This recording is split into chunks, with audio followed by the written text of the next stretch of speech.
Martine fête maman, lu par Anne. Bientôt ce sera la fête des mères. À cette occasion, Martine et Jean aimeraient faire une surprise à maman. Une surprise pour de vrai. Je crois qu'une jolie montre lui ferait plaisir. Tu n'y penses pas? Avec quoi la paierons-nous? Voyons ce qu'il y a dans la tirelire. Elle n'est pas bien lourde. Nous n'aurons jamais assez d'argent, ça coûte cher une montre. Mieux vaudrait offrir un disque. Voilà le cadeau idéal. Allons chez le disquaire. Voulez-vous écouter ceci? Demande la vendeuse. C'est très beau, ce sont des chansons. D'accord, répond Martine. Moi, dit Jean, je préfère le jazz et le rock. La musique, c'est compliqué. On ne sait pas ce que maman aime au juste. Cherchons autre chose. Une bague ou un collier ferait sûrement plaisir à maman, songe Martine. Ce serait chic. Elle pourrait les porter les jours de fête. Un parapluie serait bien utile, non? Mais voilà, on n'est pas assez riche. Alors, ce qui compte, c'est l'intention, a dit papa. Donnez-vous donc un peu de peine. Je suis certain que vous trouverez chez grand-mère tout ce qu'il faut pour fabriquer vous-même un cadeau. Et voilà, tout le monde partit chez grand-mère. Regarde ce que j'ai découvert dans ce tiroir, dit Françoise, la cousine de Martine.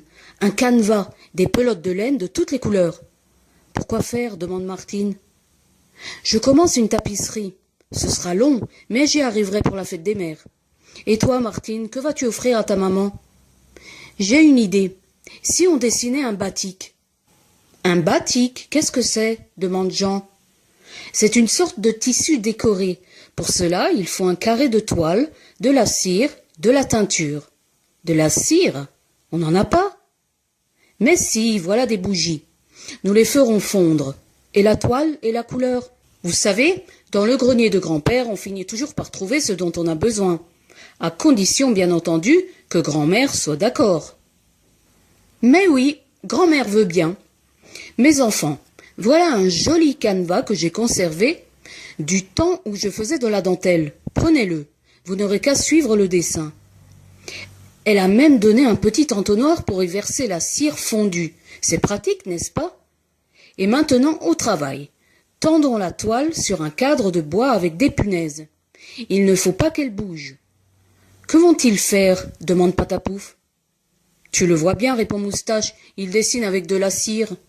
Qu'est-ce qu'il dessine? Je ne sais pas. Un dragon, des poissons exotiques. Et après? Après, ils vont tremper la toile dans la teinture. C'est pour colorier le dessin aux endroits où il n'y a pas de cire. Pourquoi recommence-t-il plusieurs fois? Il faut la tremper une fois par couleur. La teinture s'attache, attention. On en trouve chez le droguiste, mais grand-mère a gardé quelques échantillons de couleurs dans une boîte en fer. Tu crois que le dessin sera réussi? Nous allons voir. Il ne reste plus qu'à dissoudre dans l'eau chaude la cire appliquée sur la toile. Le travail est terminé. On retire le batik du chaudron avec précaution. Le résultat, le voilà. Ce dessin ne me plaît pas, souffle Moustache. On dirait un oiseau en fleurs. Tant pis pour toi, moi je trouve ça bien. Grand-père a suivi l'opération avec attention et donné quelques conseils. Avec les enfants, il est tout heureux de la réussite. Bravo, dit-il, mais il faudra retoucher un peu votre dessin, là. Et pensez donc à repasser la toile. Quel beau cadeau ce sera pour la fête des mères. Il réfléchit. Prenons aussi ce vieux coucou. Il était dans le grenier. Tu sais, Martine, nous l'avions dans notre salle à manger quand ta maman était encore une petite fille. Tu lui donneras. Un coucou? À quoi ça sert? Demande Patapouf. À sonner les heures. La petite maison qui abrite le coucou est une pendule. Est-ce qu'on peut l'écouter, grand-père? Nous allons essayer. Il faut mettre une goutte d'huile dans les engrenages et resserrer cette vis. Coucou, coucou, coucou. Ça marche, les enfants, ça marche. Comment allez-vous emporter le coucou à la maison sans que maman ne s'en aperçoive? Demande grand-mère. Si vous la mettez au courant, cela ne sera plus une surprise. Pardi, cachez-le dans ce chaudron, dit grand-père. Un chaudron, quelle idée! Mais si, vous verrez, ça ira très bien. Et puis, il est tout sale, ce chaudron. Eh bien, nettoyez-le, c'est du cuivre, ça brille. Justement, la maman de Martine est partie en ville. Profitez-en pour rentrer chez vous, dit grand-père. On se met en route. Et merci pour le coucou. En chemin, on rencontre le fils du fermier. Là-dedans, qu'est-ce que c'est? On ne peut pas le dire. C'est une surprise pour quelqu'un, répond Patapouf. Martine et Jean arrivent à la maison. Mieux vaut cacher le coucou dans la remise et fermer la porte à clé. Le secret sera bien gardé.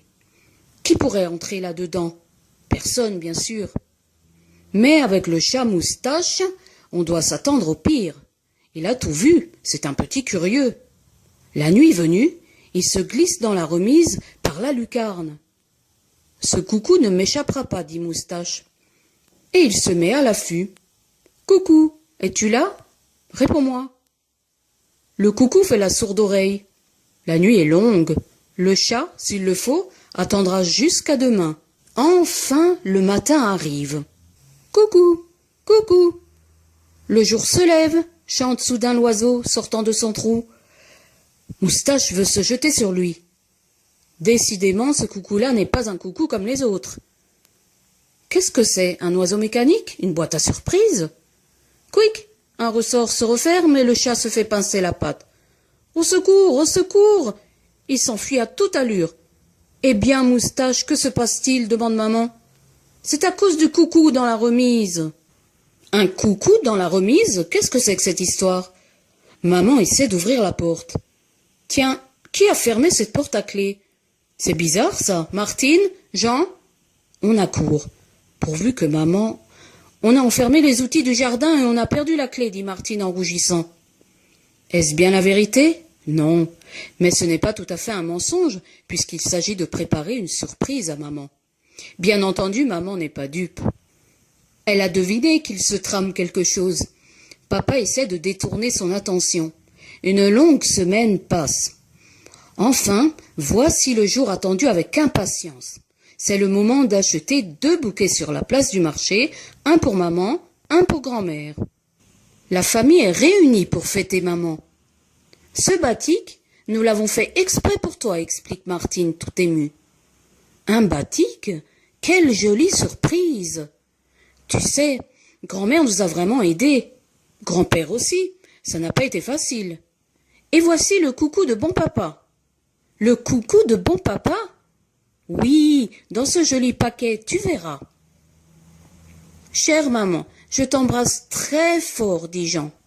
Nous te souhaitons beaucoup de bonheur. Tu es une chic maman. Nous t'offrons ces fleurs que tu aimes tant. Merci, mes enfants.